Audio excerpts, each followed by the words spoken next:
এরপরে আর কোনো কষ্ট আছে না? আমার আর কোনো কষ্ট নেই, ব্যথাই আর কিন্তু কষ্ট কিছু বলেনি। দুইটাই কথা বলছে, একটা বলছে পেইন অ্যাবডোমেন, একটা বমি। এখন চিপ কমপ্লেন হয়ে গেল। এখন এই চিপ কমপ্লেনের উপরে আমরা তাকে কিছু প্রশ্ন করব। এই যে প্রশ্ন করে কথাবার্তা বের করা, সেটা কি বলি আমরা? History of present. তাহলে এখন আমরা ব্যথায় আসি, রুগী কি বলছে? আমার পেটে ব্যথা। এরপর আমরা কি জিজ্ঞাসা করবো? সাইট, ব্যথাটা কোথায় হয়? আমরা কাছে ডিজিজের কাছে যেতে চাইবো, কি ডায়াগনোসিস কাছে যাওয়া লাগবে না। রুগী তো পেট বলছে, পেট তো বিরাট একটা এরিয়া, তাই না? বিরাট 9টা রিজন আছে, তুমি এটা জিজ্ঞাসা করো। তাকে জিজ্ঞাসা করো কোথায় আপনার পেনটা, প্লিজ বলেন। মেয়ে হোক ছেলে হোক, আমরা এটাই কিন্তু ছেলে মেয়ে জিজ্ঞাসা করবো কোথায়, ঠিক না? সে বললো আমার পেটে রুটের দিকে হয়। আর রুটের দিকে কোথায়? রুগীরা কিন্তু এরকমই বলবে। আবার প্রশ্ন করা বলবো আমার ডান দিকে হয় ব্যথাটা, ডান দিকে। তখন বলে দিব ডান দিকে, হাত দিয়ে দেখান তো কোথায় হয়, দেখাইলো ডান দিকে। হ্যাঁ, তারা বলে যে সাতনার নিচে, এটা কিন্তু গ্রামের ভাষা, সাতনার নিচে, অথবা কি জানি বলে, কি বলে বাংলায়, কাঠির নিচে, এরকম অনেক কথা বলে। হাত দিয়ে যা দাঁত না, আমি সাত না শুনছি আর কি, কাঠির নিচে শুনছি। কাঠি মানে কি? হাত দিয়ে দেখা যায়। এখন আমি যদি পিছন দিকে যাই, আমার মহিলা রুগী, ফিমেল পেশেন্ট। আগে আমরা লিখছি তার ফিমেল পেশেন্ট। আচ্ছা, ঠিক আছে, আমি দেখতেছি কোন লিফটের দিকে থাকি আমি। এটা ফিমেল পেশেন্ট, বয়স 40। কেমন? এর সাথে আমরা অনেক কিছু যোগ করি না, যে ফার্টাইল না ইনফার্টাইল, ছেলে মেয়ে আছে কিনা। আচ্ছা, ঠিক আছে, এটা বলি হবে। আচ্ছা, ঠিক আছে। একসাথে বয়স 40, সে ফার্টাইল, ঠিক আছে, তার 3টা বা 2টা ছেলে মেয়ে আছে। ক্লিয়ার? এটা আগে আমরা জানছি। এখন চিপ কমপ্লেনের সাথে মিলাইতে যে আমরা কি মিলাবো, তার ব্যথাটা ডান দিকে হয়, সাতনার নিচে হয়। আমরা বলি কি রাইট হাইপোকন্ড্রিয়া। সাত কোস্টাল বলি না, আমরা রাইট হাইপোকন্ড্রিয়া পেইন হয়। তাহলে 40 বছর বয়স, ফার্টাইল ওম্যান, তারপরে রাইট হাইপোকন্ড্রিয়া পেইন হয়, মাঝে মাঝে বমি হয় খাওয়ার পরে, বা অনেক সময় হয়। এবং এই ব্যথাটা নিয়ে এখন এই দুটি কমপ্লেন। এখন আমার ব্যথাটা নিয়ে আবার কথা বলতে হবে। ব্যথাটা এখানেই থাকে, দৌড়াদৌড়ি কোন দিকে যায় কি? তুমি তো বলবো রেডিয়েশন বলে সে বুঝবে, সে উইল নট আন্ডারস্ট্যান্ড। ব্যথাটা কি এক জায়গায় থাকে না, কোনো দিকে যায়। তুমি প্রশ্ন করলে সে বলবো ব্যথাটা এইখানে থেকে নিচের দিকে যায়, বুকের দিকে যায়। তোমার কথা মিলতেছে। তুমি কি চাও? খুব ব্যথা, বেশি ব্যথা হইলে কথাবার্তা বলতে হবে। রুগীটা হাতায় বেড়াচ্ছে, বলে নিচের দিকে যায়, পাঁচ দিকে যায়, ডান দিকে যায়, সে আগাচ্ছে না।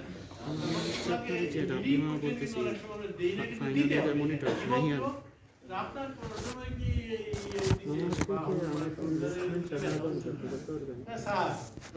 বেশি ব্যথা হয় তখন,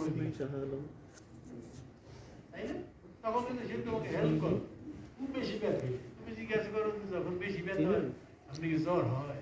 ওনার নাম্বারটা আর বন্ধ হইব, আমার এত জ্বর হয়, খুব জ্বর হয়, ওই কদিনের জ্বরে এত জ্বর হয় যে আমার কিছু খাওয়া ভালো লাগে না, তখনই ব্যথাটা এরকম হয়, ব্যথা বেড়ে যায়, তখনই দুই একবার বমি হয়।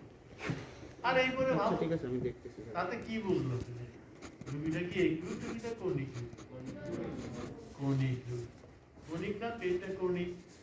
কথাবার্তা জিজ্ঞাসা বাইক করছে, টাইম শোল্ডারেও যায় মাঝে মধ্যে, বেশি ব্যথা হইলে আবার জ্বরও হয়, তখন বমিও হয়। আমরা করতে পারি তার এই current attack of conic pain হয়, এই তো। এরপরে তুমি জিজ্ঞাসা করবা কি পেনের সাথে একটা শোল্ডার, আর কোনো কিছু জিজ্ঞাসা করবো পেনের সাথে?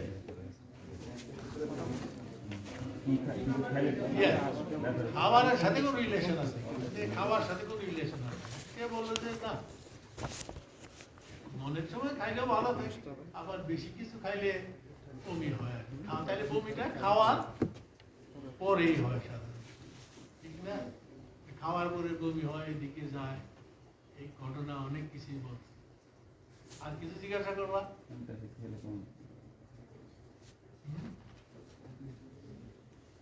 আর কিছু জিজ্ঞাসা করবা? তুমি তাই খাওয়া বলছো, তুমি যদি একটু বেশি ভালোভাবে জানতে চাও, জিজ্ঞাসা করে জানতে চাও, দাওয়াত খাওয়াত খান, খুব রিচ ডায়েট খান, তখন কি ব্যথাটা বাড়ে নাকি? আর বললেন না, ওই যে কয়েকদিন আগে দাওয়াত খেলাম, হ্যাঁ, আমার বাগ্নির বিয়েতে খাওয়ার পরে আর বলেন বাড়িতে দৌড়ে ব্যথা করা হয়ে গেছি, ডাক্তার ডাকতেছে, খুব বেড়ে গেছে। তাহলে আমরা বুঝলাম যে এটি ফুড বা রিচ ডায়েটে তার ব্যথাটা অ্যাগ্রাভেট করে, এটি বেশ তখনই করে। জিজ্ঞাসা করতে ওষুধ টষুধ খেলে কবে নেই, কোন ওষুধ খেলে কবে? হ্যাঁ, ওষুধ খেলে কবে। আরেকটা বলে কি বুঝি, অনেক সময় বিয়ের বলো ওষুধ খেলে কবে, বলে আমি গ্যাসের ওষুধ।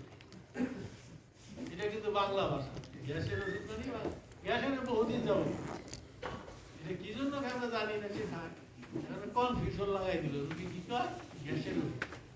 তোমার চিন্তা হবে কি, গ্যাস তো অন্য জায়গায়, ডিউডোনাম ইসলামাকে বলে চিন্তা করতে হবে।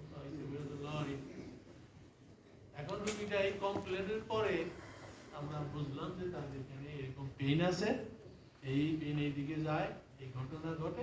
আমরা কি চিন্তা করবো, এটা কি হয়েছে,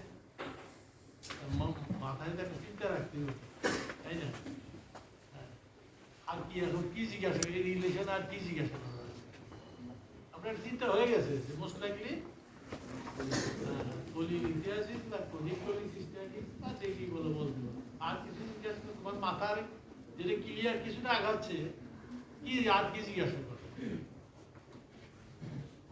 আর কারো কিছু জিজ্ঞাসা করতে হবে না, এই দুইটা পলিলিথিয়াসিস আছে আমরা বলছি, বা পলিসিস্টাইটিস আছে, ক্রনিক রিকারেন্ট অ্যাটাক হয়। আর কিছু জিজ্ঞাসা করবে এই রিলেটেড, এনি কোশ্চেন? পায়খানা আমার দরকার, প্রস্রাবও দরকার, আসলটা কম, চাকা থাকার দরকার নেই, চাকা হলেই বলবো। হ্যাঁ বলো, ছাগল আগে চুল প্রশ্নটা হবে আপনার কোনো জন্ডিস, এই যে আপনার বেশি ব্যথা হয়, জ্বর হয়, বা আপনার কোনো চোখ হলুদ হয়েছিল, জন্ডিস তো বলবো না, বলবো যে চোখ হলুদ হয়েছিল কিনা, বা পেশাব খুব হলুদ হয়েছিল, এই প্রশ্নটা জিজ্ঞেস। যেহেতু polylithiasis for diagnosis, you must ask about this question. তুই বল আর এই কথা বলেন যে একবার আমার হয়েছিল কতদিন আগে, ছোটবেলা, এটা তো রিলেশন না। আর রুগী যদি বলে না একটু ব্যথা হয়েছিল আর 2 মাস আগে আমার হয়েছিল, আবার এটা আস্তে আস্তে ভালো হয়ে গেছে, তাহলে কিন্তু একটা পজিটিভ পয়েন্ট সে বললো, তার হিস্ট্রি অফ জন্ডিস আছে, ঠিক আছে? তাহলে আমরা তার পুস্তকটা জানলাম, আর সবই ভালো আছে, তার ছেলে মেয়েও আছে। এখন রুগীটার যেটা প্রভিশনাল ডায়াগনোসিস কি হবে? একটা তো লিখতে হবে, কি প্রভিশনাল ডায়াগনোসিস? ক্রনিক পলিসিস্টাইটিস বা পলিলিথিয়াসিস। যেহেতু জ্বরের কথা বলছিল, আমার পলিসিস্টাইটিস বলে, আমি যদি বলি আমার মানে আমি বলবো ক্যালকুলাস পলিসিস্টাইটিস, বলতে পারি না? আর একটা জন্ডিস ছিল, একসময় হয়েছিল, তারপরে ব্যথা খুব বাড়ে, খাওয়ার পরেও বাড়ে, আবার এখন ব্যথা নাই। এখন আমরা ক্যালকুলাস পলিসিস্টাইটিস বলি, যে দুই রকম আছে। তো আমি যদি খুব কাছাকাছি যাই, এটা কি হবে? ক্যালকুলাস পলিসিস্টাইটিস। কারণ এটা বলার ভালো কেন, আমরা যত রোগী দেখি 90% এই ক্যালকুলাস পলিসিস্টাইটিস, এই ক্যালকুলাস পলিসিস্টাইটিস রেয়ারলি পাওয়া।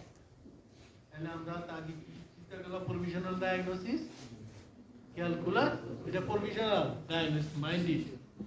এখন প্রভিশনাল ডায়াগনোসিস হইল, এখন আমরা রোগীটাকে তো কি করবো, ডায়াগনোসিস করার জন্য কি করবো? আমি জেনারেল এক্সামিনেশনে যাচ্ছি না, ওই তোমরা পালস, রেসপিরেশন, ব্লাড প্রেসার, সব ওগুলো থাকবে, ওগুলো পরে বলতেছি। এখন তুমি মনে মনে কি ডায়াগনোসিস করেছ? Chronic calculus polycystitis. এখন রুগীটা কি করবো কনফার্ম, মোটামুটি ক্লিনিক্যালি কনফার্ম করার জন্য আমরা রুগীটাকে কি করি, এক্সামিনেশন করব না, ফিজিক্যাল এক্সামিনেশন। এগুলো কথাবার্তা শুনেছি, চিন্তা ভাবনা করেছি। এখন ফিজিক্যাল এক্সামিনেশন করবো, তখন কি করবো তুমি? ফিজিক্যাল এক্সামিনেশন ফিজিক্যাল এক্সামিনেশন কি করবো? Parkinson তো pointing sir, it is usually found in case of acute. আমার রোগীতে acute না, তুমি কি দেখবে? এক্সামিন করবো। এখন তুমি যদি বলে যে 5 দেখবো, আমি এগ্রি করব। হ্যাঁ, তুমি ব্লাড প্রেশার দেখবো, দেখতে পারো, কিন্তু কাছাকাছি করবো। বুঝে একবার তুমি বলছিল আমার মেইনলি ইম্পর্টেন্স কোথায় দেবো? তার অ্যাবডোমিনাল এক্সামিনেশন, দ্বিতীয়ত তার জন্ডিস। অ্যাবডোমিনাল এক্সামিনেশন কি এক্সামিন করবো? পালপেট দিয়ে। আমরা সে যাই বলুক, অনেক কিছু তুমি বলতে পারো না। আমরা পালপেট করে কি দেখবো? রাইট হাইপোক্যান্ডিয়ামে আর মার্ক হিসেবে টেন্ডারনেস আছে, টেন্ডারনেস আছে। ডান দিকে হাত দিলে, চাপলে, খুব জোরে প্রেস করলে tender, deep tender, deeply tender. আর চাপ দিয়ে হাত দিলেই যদি দেখা যায় একটা লাম্প আছে, তাইলে কিন্তু তোমার জাস্ট, আমি কিন্তু বলতেছি রিসিভ করা শোয়াবো, শ্বাস নিতে বলবো, একটা কথা বলে গেলে তোমরা জানো কার্ডিয়াক সেলগুলো, তোমরা জাস্ট প্যালপেট করবে। রুগীর আপনার কি পজিশন? সাধারণত সুপাইন পজিশনে। আর অ্যাবডোমেনটা রিল্যাক্স করার জন্য কি করি? তার knee joint and hip joint flex. আমি কিন্তু আইডিয়া, আর যখনই তুমি হিপ আর নি ফ্লেক্স করবা, কি হবে? রুগীর অ্যাবডোমিনাল মাসলগুলা রিল্যাক্স না হলে কিন্তু একদম করবে। এখন যদি বলে স্যার আমি কাপড় তুলবো, এটা থার্ড ইয়ার খোলা হবে যে রুগী কাপড়ের মধ্যে এক্সামিন করা যাবে। আইনত তোমাকে একেবারে mid thigh to mid chest পর্যন্ত খুলতে, কিন্তু আমরা করার দরকার নেই। সেগুলি হতে হোক আমরা যতটা সম্ভব কতটুকু দরকার অ্যাবডোমেনটা খোলা থাকে। তোমার প্রশ্ন করে কতটুকু আপনি কাপড় নামাবেন, বলবে যে প্রাইভেসি মেনটেন করে আবার অ্যাটেন্ডেন্স রেখে আমি mid thigh to mid chest করব। যদি অ্যাবডোমিনাল এক্সামিন করতেই বলতে, যদি প্রশ্ন করে তুমি বলো, তাহলে তোমার যেটা বলে না যে একটু খুললেন কেন, একটু রাখলেন কেন। আমরা আইনত অনেক, কিন্তু এটা তো সম্ভব না, করা উচিত না। আমার যতটুকু এখন তুমি রুগীরে অ্যাবডোমিন পালপেট করছো, রিল্যাক্স করছো রুগীরে, এটা আমরা বলবো যে মাসেল ধরে রিল্যাক্স, রুগীর মুখটা অনেক দিকে অপোজিটে ঘুরে বলবো আপনি নিঃশ্বাস নেন, তোমরা তাই বলো। নিঃশ্বাস নেন বললে কিন্তু আমি এগ্রি। নিঃশ্বাস নিলে বললে কি হবে? রুগী দম নিয়ে বন্ধ করে রাখবে, বলবে স্বাভাবিকভাবে শ্বাস প্রশ্বাস নেন আর ছাড়বেন। তাইলে কিন্তু তুমি এক সময় ডিস্টেন্স হবে, আর একটু রিল্যাক্স করবে। বলে শ্বাস নেন, আই ডিসলাইক শ্বাস নেন মানে আমি শ্বাস দিয়ে বললাম মুখ বন্ধ করে রাখলাম, বন্ধ করে রাখলাম, দিতে পারি। এই জন্য অনেকেই এই কথাটা বলে শ্বাস নেন, রুগী নিয়ে থাকে, শ্বাস নিয়ে পেট শক্ত হয়ে যাবে। আপনি জেন্টলি স্বাভাবিকভাবে শ্বাস নিয়ে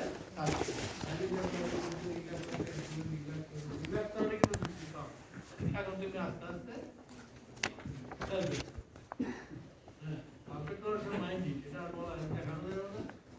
radial border of the index, radial border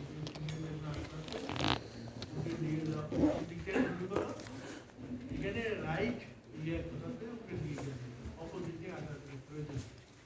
সেটা আস্তে আস্তে দিয়ে যাও। এবং অনেক আবার দেখি তোমরা কি করো, মাসেল দেখবা ভাই, যদি কেউ করা আপত্তি নাই, মাসেল কোন মাসেল? রেক্টাস অ্যাবডোমিনাস। আমরা কোথায় খুঁজবো? রেক্টাস অ্যাবডোমিনাসের ল্যাটারালি, রাইট ল্যাটারালি যাবো। অনেকে দেখতে পারে, অনেকে একটু আপত্তি নেই, বলে কি করলো এটা কি করলো, কেন করলাম, মাথা উঁচা করলো, পা উঁচা করলো, কি জন্য? বলে স্যার আমি রাইট রেক্টাস মাসেলটা একটু আউটার বর্ডার বলতে পারলে ভালো না, তুমি উঠাইলা, মাথা উঁচু করাইছো, পা উঁচা করাইলা, সবই করলো, কি জন্য করলা? এক্সারসাইজ করাইলা, তুমি বলতে বললে কেন করছো, কিছু না বললে কিন্তু বুঝতে পারছি না। আননেসেসারিলি যে একটা রিপোর্ট করছে, বলতে I want to see the outer border of the right leg. তাহলে কিন্তু তোমার কথাটা পুষ্ট হইলো, এক্সামিনার জানলো যে ছেলেটার আইডিয়া ক্লিয়ার। তুমি উঠে না, বলা উঠে না, মাথা কি এরকম করিস কেন, বলে কিছু বলতে পারবে না। তাহলে কি বুঝবো তোমার ভিতরে থাকলে মাথা ক্লিয়ার। এই জন্য বিকেয়ার যদি আননেসেসারি করলে কিন্তু এক্সপ্লোরেশন জবাব দেবে।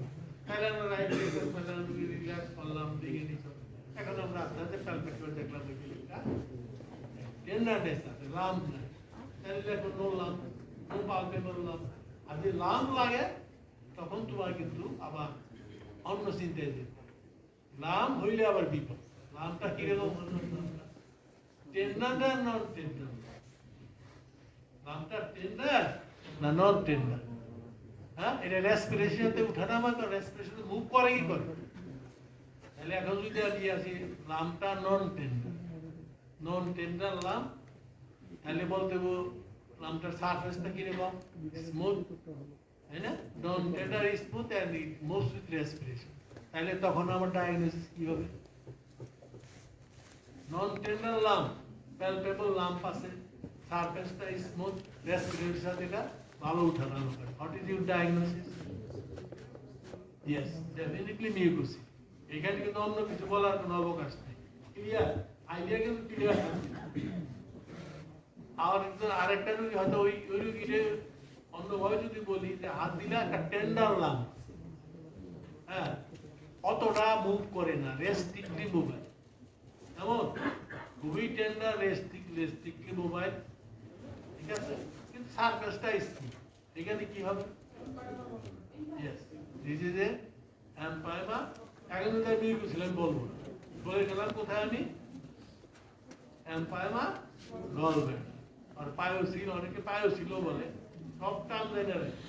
পায়োসিলও গলব্লাডার অথবা এমপাইমা। ক্লিয়ার?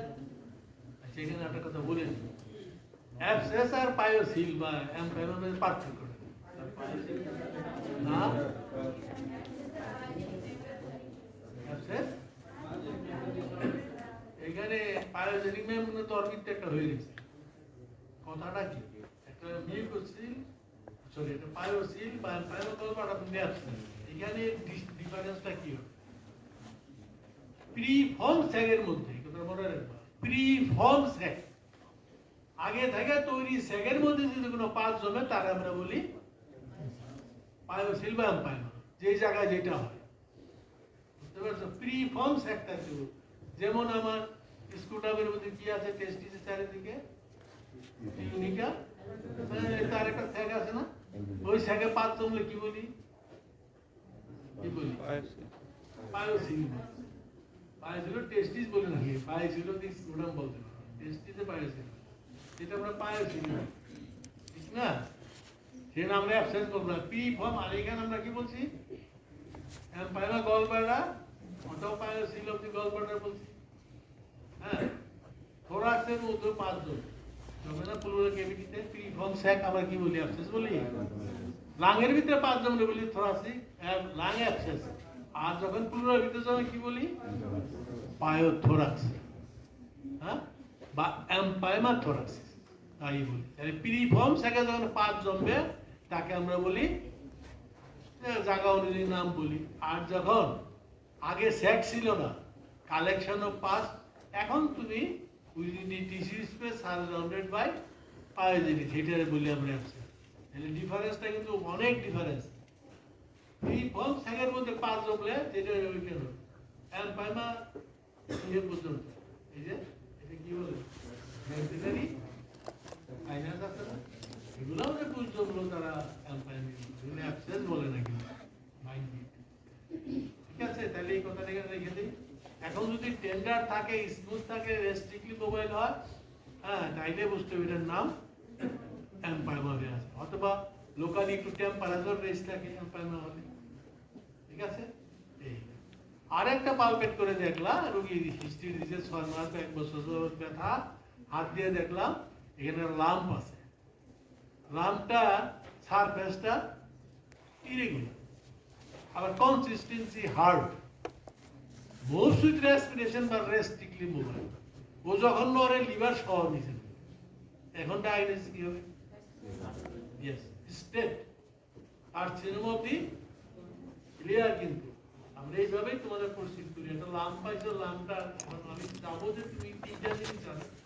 একটা হলো মিউকোসিল কাকে বলে জানো কিনা, আর এমপাইমা গলব্লাডার জানো কিনা, আর কার্সিনোমা গলব্লাডার চিনো কিনা। হাত দিয়ে চিনতে হবে, অন্য কিছু না। হাতেই তোমার আন্দাজ করতে হবে। এরপর তো ইনভেস্টিগেশন তো করে বোকায় হতো বের করে দিবে। এটা বাইরের লোক যদি বলে যাও আল্ট্রাসাউন্ডের করে নিয়ে রিপোর্ট করলেই বলে দিবে এটা। আর আমি ক্লিনিক্যালি কি চাই, I want to be clinically a doctor. আমার আইডিয়ার জন্য পাকা হয়ে যায়, আমি যা বলবো সেটা রিপোর্ট আসবে, তাদের আমার ক্রেডিট নাই তো। আমি লিখে দিলাম যা আল্ট্রাসাউন্ড হ্যাপাটোবিলিয়ারি সিস্টেম হলে এটা কোনো ক্রেডিট না। ক্রেডিটটা কোথায়? আমি 3টা ডায়াগনোস করলাম, কিভাবে করলাম? তুমি হিস্ট্রি নিলাম, ক্যালকুলেশন আমি বলে দিই। এখন তুমি লেখো তোমার ডায়াগনোসিস এখানে। তুমি আগে বলছিলে যে এখন তুমি হাতায় দিয়ে বলতে পারো একটু নিয়ে করছিল যে calculus policy studies form calculus করেছে এম্পায়ার। এখন কার্সিনোমা ডিফারেন্স অনেক হয়ে গেল, এটা হয়ে গেল, তাই না? এখন আমি রুগীটাকে আমি বলবো এর সাথে ডিফারেন্সিয়াল ডায়াগনোসিস গুলোকে মনে রাখবে। এটার এই কিছু নাও হইতে পারে, শুধু ব্যথা আর কিচ্ছু নেই। টেন্ডারনেস রাইট হাইপোগেমিয়া আছে, বাপার অ্যাবডোমেন আছে। এখন রুগীটা তোমার কিছু ডিফারেন্সিয়াল ডায়াগনোসিস লিখতে হবে নাকি? একটি 100% শিওর লাম্বও নাই, কিছু নেই, ব্যথা আছে, টেন্ডারনেস আছে, হয়তো বমি হয়, মাঝে মাঝে ব্যথা বাড়ে। জ্বরের কথা, জ্বর তো মানুষের অনেক কারণই হয়, হ্যাঁ, সর্দি কাশি ইনফ্লুয়েঞ্জা আর বর্তমানে একটা এইগুলা হতে পারে। তাহলে আমি ডিডিটা কি হতে পারে? মেয়ে মানুষ এই বয়সে ডিফারেন্সিয়াল ডায়াগনোসিস লিখতে পারো না, সেটা তোমরা লিখতে পারো না, ওই একটা লেগে বই দিয়েছে গল ব্লাডারের কার্সিনোমা, গল ব্লাডারের মিউকোসিল, গল ব্লাডারের ক্যান্সার, আর কিছু মাথায় আসে, ঠিক আছে না? তাহলে আর কি হতে পারে? কি ডিডি কি? হ্যাঁ বলো। আমি এই কথাটা কিন্তু আমি আর হুক ক্লাসে বলছি, আমি প্যাপটিকালচার ডিজিজ বলতে আমি সার্জন হিসেবে পছন্দ করি। ডান দিকে ব্যথা, ক্রনিক লিভার আবার টাইলোইডাল লাগে। ক্রনিক যেগুলো সাধারণ সেগুলো বলো, কোন ছিল? প্যাপটিকালচার। Chronic duodenal ulcer. তুমি বলো যে chronic duodenal ulcer, chronic gastric ulcer, তো দুইটা আলাদা লেখা। Chronic gastric ulcer, chronic duodenal ulcer, আরেকটা ওই যে বললো শুদ্ধ করলো কেস অফ ক্রনিক প্যানক্রিয়াটাইটিস। হইলো? ডান দিকে যে ব্যথা, মেয়ে মানুষের কিডনি নেই, হ্যাঁ কিডনি আছে, রাইট রেনাল স্টোন, রাইট। তোমরা খুব বেশি আনকমন গুলোতে যাবে, অনেক কিছুই লেখা যাবে, কিন্তু আমি কি চাই যে তুমি যদি ক্যালকুলাস বলছো, তাহলে আমরা দেখতে পারি ক্যালকুলাস পলিসিস্টাইটিস বা কোলিলিডিয়াসিস বা ক্রনিক কোলিসিস্টাইটিস, যাই লেখো দ্যাট ইজ কারেক্ট। তারপর আমি বাইর করব। আর একটা ডিডি কি লিখলাম? দো uncommon in case of female gastric ulcer, খুব আনকমন না পাই আমরা। গ্যাস্ট্রিক আলসার থাকতে পারে, ডিউডেনাল থাকতে পারে। আর কি বললাম? কমনের মধ্যে আরেকটা বলতো ক্রনিক প্যানক্রিয়াটাইটিস, হ্যাঁ প্যানক্রিয়াটাইটিস বলতে ঠিক আছে। আরেকটা বললাম যেহেতু ডান দিকে ব্যথা, রাইট। এই কটে লিখে বেশি বাইরে যাবে, অন্য কিছু লেখার দরকার না। অত বেশি লেখলে যত বাজে কথা লেখবা বাজে প্রশ্ন, বুঝতে পারছো? এটা তুমি বলো মাইগ্রেন ইনফেকশন বলতে পারো গায়ের জোরে, কিন্তু এই রুগীটাতে এই বলতে থাকে অনেকদিন দরকার। আমরা জানি যে এটা হার্টের ব্যথা এরকম হয়, সেরকম এর বলার দরকার নাই। যদি কেউ খোঁচায় ওদিকে নেয়, তোমার প্রশ্ন করে, তখন তুমি উত্তর দিবা যে স্যার মেবি হয়। অনেক সময় কেউ বলতে পারে যে প্লুরিসি হতে পারে, স্যার না করবো না, কিন্তু হতে পারে, হতে পারে না, হতে পারে। হ্যাঁ, ও বললো যে লিভার আছে, তখন বললো যে লিভার আছে, সাধারণত এই গ্রুপের হয়, আর জ্বর থাকবে, পিঠ থাকবে, রাইগর থাকবে, তেল পাতা দিয়ে থাকবে, তুমি এনিমিক হয়ে যাবে। তুমি উল্টা মাইরে দিবা যে স্যার বলতো যে না এখানে হাত দিয়ে লাভ নাই, বাদুর ভর্তি আছে, উল্টা না দেখালাম সম্ভব। হ্যাঁ, খুব সাহস করে পরীক্ষা যুক্তি, আপনার পরীক্ষাটা যুক্তি। তাহলে ডিডি আমার হইল। এখন ডিডি মাথায় রেখে কিন্তু তোমাদের ইনভেস্টিগেশন লাগবে। এখন এই রুগীটা কি ইনভেস্টিগেশন করবা? প্রথম ইনভেস্টিগেশন করবা বলো। আল্ট্রাসোনোগ্রাফি, হ্যাপাটোবিলিয়ারি। হ্যাঁ, তুমি প্রথমটি বলি, পরে ওগুলো আমি আসবো। কমন যেটি ইনভেস্টিগেশন আল্ট্রাসোনোগ্রাফি অফ কি? Hepatobiliary and hepatobiliary system with pancreas. এই হোল অ্যাবডোমেন করাটা ঠিক না, পয়সা বেশি লাগবে, হাতায় বেড়াবে, খুঁজা বাড়িয়ে দিবি কেন ওভারিয়ান টিম রাইট ওভারিতে সিস্টেম তাইলে তোমার অর্ডার বাধাই দিল হ্যাঁ আর তুমি সাউন্ড নামাই তুমি ওইটাই রেস্ট্রিক্টেড থাকো তো আমি একটু উইক করবো রিপোর্ট দিল কি এখন একটা রিপোর্ট আছে আমার যে প্রশ্ন আমি যেটা জিজ্ঞাসা করি এটা পারে না এখন আলট্রাসোনিস্ট তোমার রোগীর ক্যালকুলাস কোলিসিস্টেটিস হয় কি রিপোর্ট খানা লিখে হ্যাঁ এটা কিন্তু তোমার ম্যাক্সিমাম ছাত্র বলতে না ক্যালকুলাস বলো স্যার ক্যালকুলাসে ক্যালকুলাস বলবে নাকি সে যে কোনো দিনই বলবো না পাথর ক্যালকুলাস রিপোর্টটা কি দিছে Yes, জানো Casting posterior acoustic share. আপনার সার্ভিস বলবো I found some posterior hello Multiple right. মাল কিভাবে পাওয়া যাবে বলো মাল দিব Right. ইকোজেনিক কাস্টিং পোস্টেরিয়র তাহলে কথাটা হবে ব্রাইট মাল্টিপল হতে পারে সিঙ্গেল হতে পারে bright echogenic structure or structure casting posterior এইটা হলে মক্ষম হলো কি তোমার স্টুডেন্ট ডায়াগ্রাম পেইন্ট অমুক সেমুক অনেক কিছু কথাবার্তা বলবে কিন্তু যখনই পাথর থাকবে তাহলে কি আসবে হ্যাঁ হ্যাঁ কি আবার বলো জোরে বলো Multiple bright. Right echogenic Ecogenic structure. Structure Casting posterior acoustic share. This is the typical findings of a college. বুঝলো আর কিছু দরকার নেই এটা যদি না লেখে তাহলে কনফিউশন কেউ লেখলো যে চাইনিজ স্টোন উইক স্টোজাগোস্টিক শ্যাডো তারপরে এগুলো বললে কনফিউশন যে ওই কথাটা তো লিখেছিলেন বলে স্টোন থাকলে এই কথা লিখে আসবে রাইট ইকোজেনিক শ্যাডো কাস্টিং তাহলে কিন্তু তাহলে আমরা যদি এটা ভয় পাইলাম না হলে সে কি বলতে পারে আর বলতে পারে যে গলবার্ডের মান হ্যাঁ অ্যাকোস্টিক শ্যাডো আছে এবং দি থিং মুভস উইথ রেসপিরেশন তাহলে পাথরে নড়াচড়া করে আরেকটা বলে মাল্টিপল নড়াচড়া করে অনেকে আবার খাওয়ার পরে খাওয়ার আগেও করে কি জন্য করে তাই না রাখা ভালো আর কি যে গলবার্ডার যখন ফাংশনিং থাকে তাহলে বাইল ভর্তি হয় আর যখন খাওয়ার পরে কি হবে বাইল বের হয়ে যাবে বাইরে তো সাইজটা কি হবে গলবার্ডার ছোট হয়ে গেছে এবং তার সাথে স্টোনের মুভমেন্ট আর যেটা একবার প্যাকড আপ হয়ে গেছে নন ফাংশনিং গলবার্ডার এটা বলে ব্রাইটিং এর কোনো কিছুতে কিছু হয় না একদম একই অবস্থা এগুলোতে আমরা কি বুঝি গলবার্ডার ফাংশনিং আছে নন ফাংশনিং তাহলে খাওয়ার পরে কি হবে গলবার্ডার যদি ফাংশনিং থাকে সাইজটা ছোট হয়ে যাবে স্টোনটা আগে দিকে এসেছে সাইড চেঞ্জ করবে মুভ করছে এগুলো অনেক সময় প্রয়োজন হয় এগুলো থাকলে খুবই ভালো তাহলে আমরা বুঝি যে এই গলবার্ডার ফাংশনিং তাকে অপারেশন করাটা খুব ইজি আর যেটা নিয়ে ফাংশনিং থাকে না স্টাকা হয়ে যায় পাথরে ভর্তি থাকে ফাইব্রোসিস থাকে এটাকে অপারেশন করা ডিফিকাল্ট তাহলে এটা অন্য কারণে বলছি তোমার জানার জন্য কিন্তু আমার ডায়াগনোসিস হয়ে গেল কি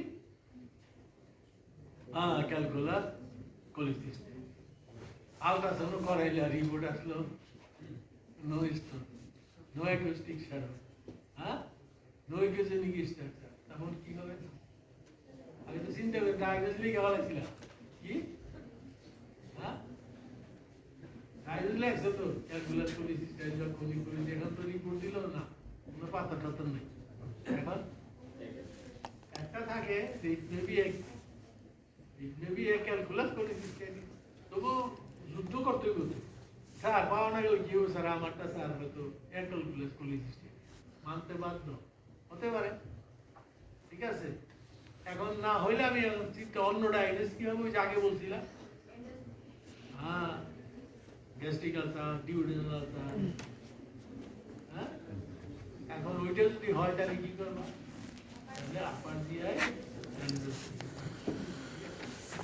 আমরা বলি যে একটা এন্ডোস্কোপি খেয়াল রাখা গ্যাস্ট্রিক স্টোমাকে আলসার আছে কি করবা then endoscopy biopsy not histoscopy যখনই তুমি গ্যাস্ট্রিক আলসার বলবে যেখানেই থাক endoscopy upper GI endoscopy and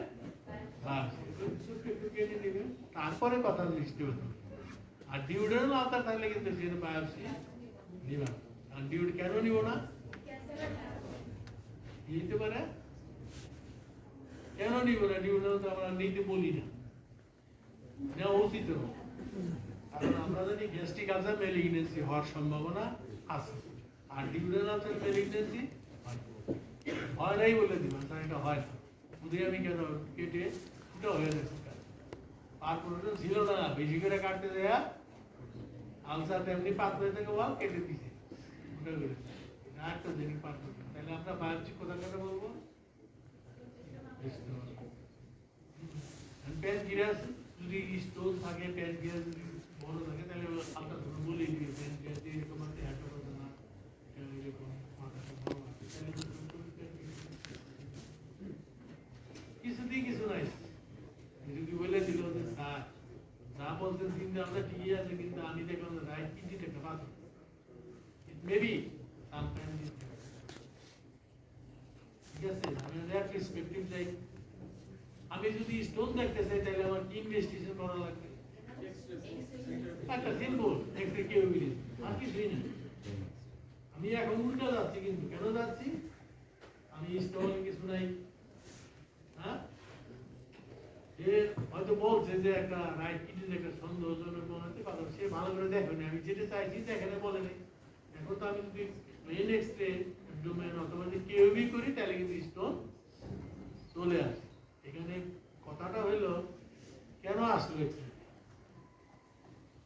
আমি তো এক্সরে করাইছি তো অন্য কারণে স্টোন কেন আছে উত্তর একটা রেনাল স্টোন 90% রেডিও আর গলে স্টোন রেডিও দুইটাকে তো উল্টো একবার তাইলে আমি আগে যদি একটা কেউ এক্সরে করাইতাম এখন উল্টা দিকে যাচ্ছে আগে পাইলাম না আগে চিন্তা করে যে এটি হয়েছে হ্যাঁ রেনাল স্টোনে ব্যথা হয় রেনাল স্টোন বমি হয় সবই হয় 40 বছর বয়সী হয় হ্যাঁ তাইলে এখন উল্টো গেলাম কি জন্য যে আমি এখানে চিন্তা আমার ভুল হয়ে গেছে কিছু না কিছু নাই একটা কেউ এক্সরে করে দেখা গেল যে তার কিডনির একটা পান এখন ডায়াগনোসিস চেঞ্জ করতে হবে ঠিক না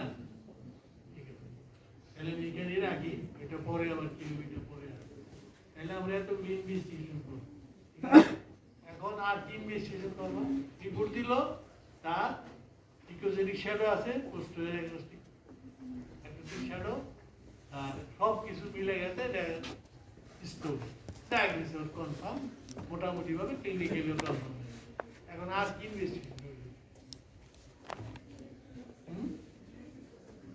বুঝছো হিস্ট্রি জন্ডিস বলছিল না আমরা রিলেটেড থাকো হিস্ট্রি জন্ডিস বলছে তো সেটা এখন ইনভেস্টিগেশন মিলিয়ে দেবে